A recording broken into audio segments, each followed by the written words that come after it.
What's going on, guys? Today I am tackling one of the major units from BattleTech lore, the Grey Death Legion. Now, I recently read these 3 books from the series and I absolutely love it. Let's dive into it. So I'm going to start basing the miniature with a mix of deep gray and then black. This is going to give a nice foundation to work with because I want to show the shadows a lot. So you'll see me talking a lot about shadows this time. So with the sponge decently damp, I'm going to jump into using deep gray from war paints, and I want to be careful that I don't overdo the colors because we want the shadows to show. So this is going to be done with each layer at least 2 to 4 times when I'm putting on this deep gray, because yet again I want the shadows really to be picked up on this, because a Marauder is it's like top heavy. Well, not really top heavy, but there's a lot of shadows being cast by this large mech, so I want to show the shadows in this video. Next, I'm going to mix medium sea gray with the deep gray. This is going to be kind of a mix of 50-50, and I am adding a little bit of water to that base. Nonetheless, I'm now approaching the 40% mark. I still want to keep the shadows, but I also kind of want to build up a lighter color. The Death Grey Legion, I've seen them painted either a darker gray from artwork, then I've seen a lighter gray.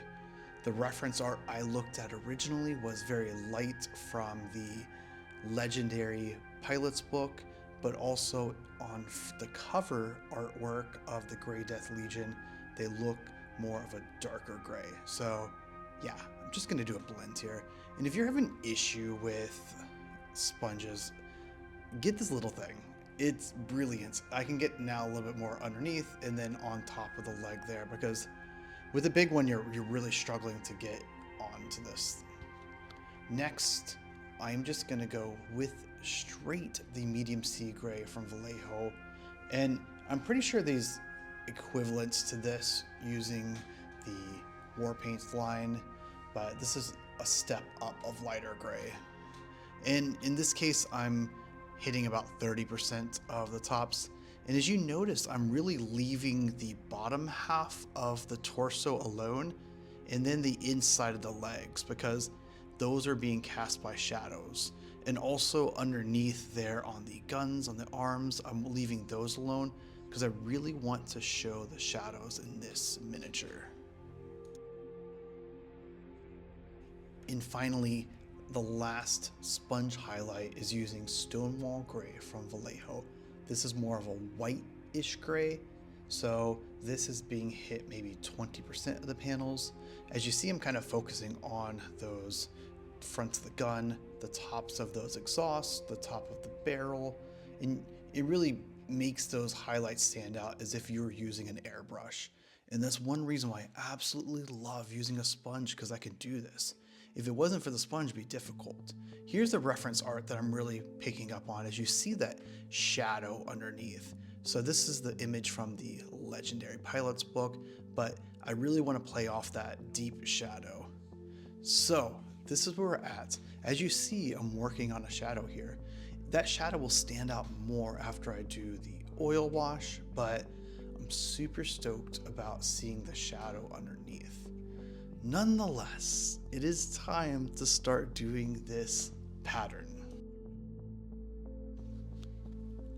Now, I've seen different renditions of this design, either thick painted lines or more airbrush style lines.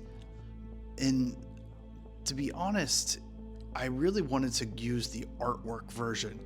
I saw 2 versions of artwork, not only the one from the legendary pilots, but also one from the book cover. So I'm gonna go with more of that book cover style.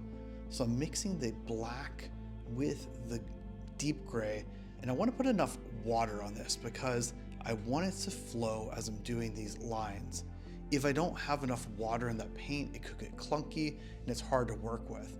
I would much rather have thinner paint with water to work with here rather than clunky thick paint. So make sure you're adding water to your base. So essentially I'm just trying to create these lines, and I want them to look the same. I want them to look a little bit differently, but I really want them to make sure they connect on the under part of the torso, and I want them to make sense. So really it is random. It's almost how I was doing that Robinson's Rangers video where I was doing the stippling. So it has a bit of a randomness to it, but a little bit of a swiggling line madness to it. And I do make sure to connect some of them. I don't know, I thought it was kind of interesting. You know how tiger stripes connect? So nonetheless, so really just trying to be random with these lines, but also being clean with it. And if you don't add water to your base, it is very difficult to be clean with this. And if you make a mistake, it is so much easier to clean up paint that has a little bit of water attached to it. So you'll see me after I do these lines, I do have to clean up some mistakes because it's easy to make mistakes, isn't it?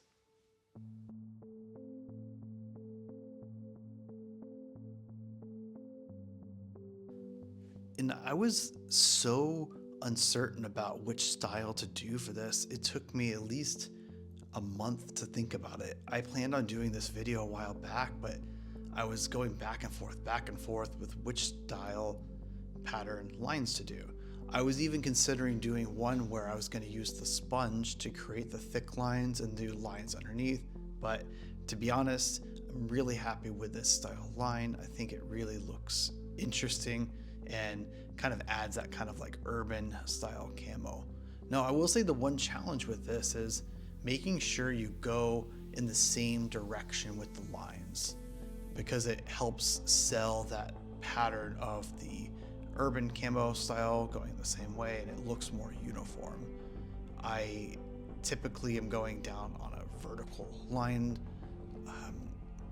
There really is no reason why I'm going vertical. I think it's just because I saw in the reference art and I was really just trying to mimic what I saw on that cover.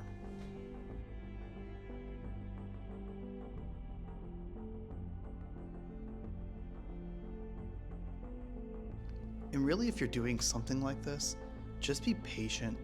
There's really no need to rush this. The patient you are, or the more patient you are in painting these kind of things, it pays off more. I really hate rush painting. I think doing these lines, it took me a solid 30 to 40 minutes just doing these. I was trying to stay focused, but it's challenging when you're doing such detailed lines. It's different. Like edge highlighting is one thing, but this has a little bit of randomness to it. So I've always been a person, I follow what I see visually on artwork references, but in this case I was really just trying to go with it and seeing how these lines will look and how many to put. So yeah, don't be afraid of the line work. It's really fun. I would say this is one of the more fun miniatures I've painted in a while. Next, I'm just going to use my brush here. It's a number 0 brush, and I'm going to use that same base and just clean up some of the lines. I previously was using another brush. I think it was the Winsor Newton 0, but this Vallejo 0 is a little bit smaller, and I can just clean up some of the lines and make sure it's a little bit cleaner, because some of the lines had a bit of randomness and some of them were too thin, and I just wanted it to be uniform, but essentially that's what I'm doing. So now we're on to the brown wash. This oil paint is mixed with white spirits, thinned down enough that it goes all over the miniature. I originally was going to go purple with this, but I tested the foot and the purple was a bit too bright, so I decided to go with this oil wash brown, and it really worked out really well. Using now the sponge with white spirits just to clean up, and if you're afraid of your paint coming off, use a sponge and just dab. I've never used a Q-tip. I've seen people use Q-tips. I would struggle. I think the paint would come off. Next, I'm going to mix Stonewall Gray with Off-White and just try to bring up some of the highlights. Looking back, I would have not used this mix. It was a bit, you'll see the very end result. You'll see a bit of a, you'll see the sponge work. I would have just gone straight Stonewall Gray, but you make your choices and then you think about them later. But I'm really happy with how it ended up though.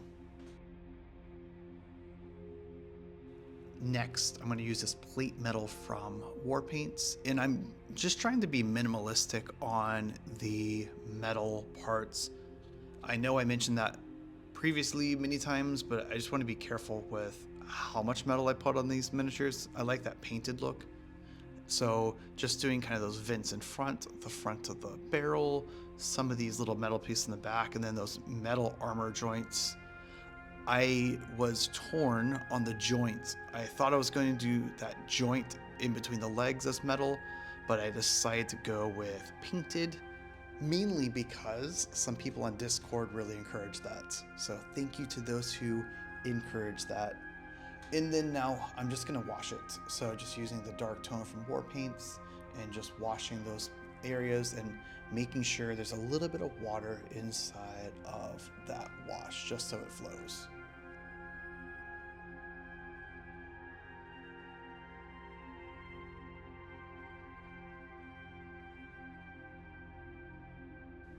And if you haven't read that trilogy, it is amazing.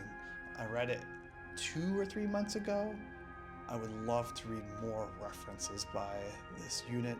So if there are any other things that you've read about this unit, please share it with me. I read that original trilogy and I would love to read more. Next, edge highlights. Now you could leave edge highlights out, but I really want this to pop, so I'm using the Stonewall Gray from Vallejo, and I'm just going to hit the edges on the top. As you see, I like to brace my fingers on the miniature. I'm not really afraid of paint coming off. If this was a metal miniature, maybe I'd be afraid I could rub some of the paint off before varnishing, but nonetheless, I'm not afraid of it on these miniatures, but it's really good to have a sturdy hand when painting these edge highlights. And as always, add a little bit of water to the paint so it flows well in the edge highlights, and use the side of the brush. You have so much more control when you're using the side of the brush when doing edge highlights. Next, the 10% highlight is a mix of Stonewall Gray with off-white, and I'm being very sporadic with this, but I want it just to be hitting the very top panels of the highlight, just so those areas getting hit by sunlight are hit the most.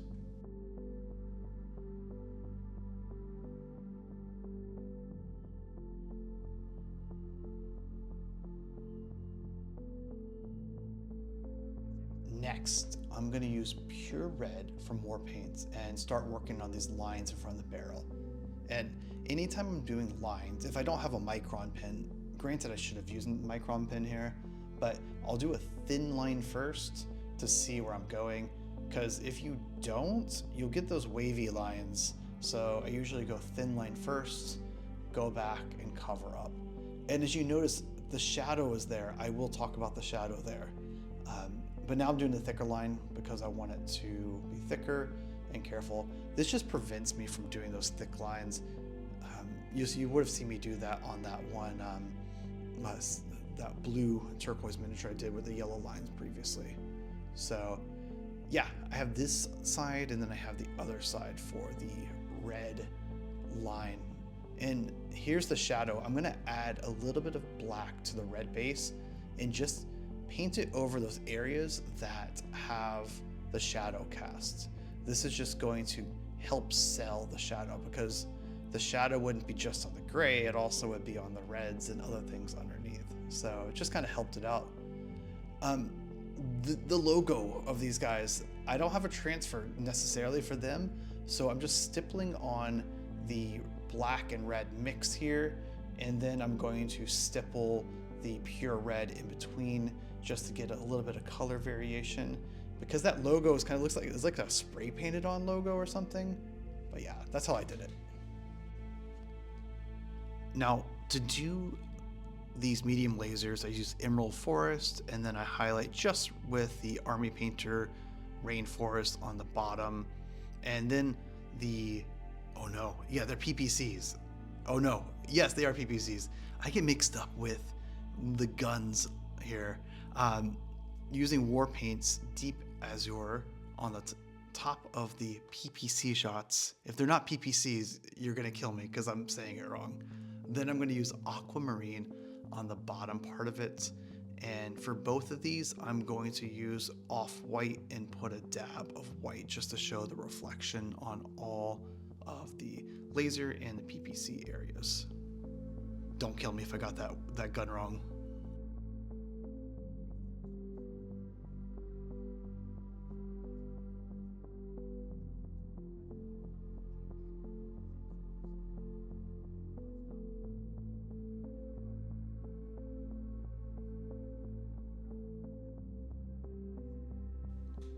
Now I do apologize here, working on the barrels and the cockpit coming up. I realized that some of my shots by the camera were a little blurry. I want to add a little bit of OSL, so I just use a sponge with that azure blue and I put it around the edges, and then I will use aquamarine and hit some of the edges later on. Again, I'm sorry, this is super blurry, but I didn't want to leave it out, so I mixed the pure red mixed with black to give the base. Then I mix just a pure red on top, a bit of a wet blend here. Then I'll use the war paints orange, the molten lava orange, and do just the bottom line. And that's really it, because then I'll use fluorescent orange after this just to bring up a little bit of the kind of like that glowing effect. And I recently got a new fluorescent. Get out of here, Model Air. I don't want this anymore. But I got a more of a bright, more vibrant orange fluorescent. So I'm super stoked to start using that.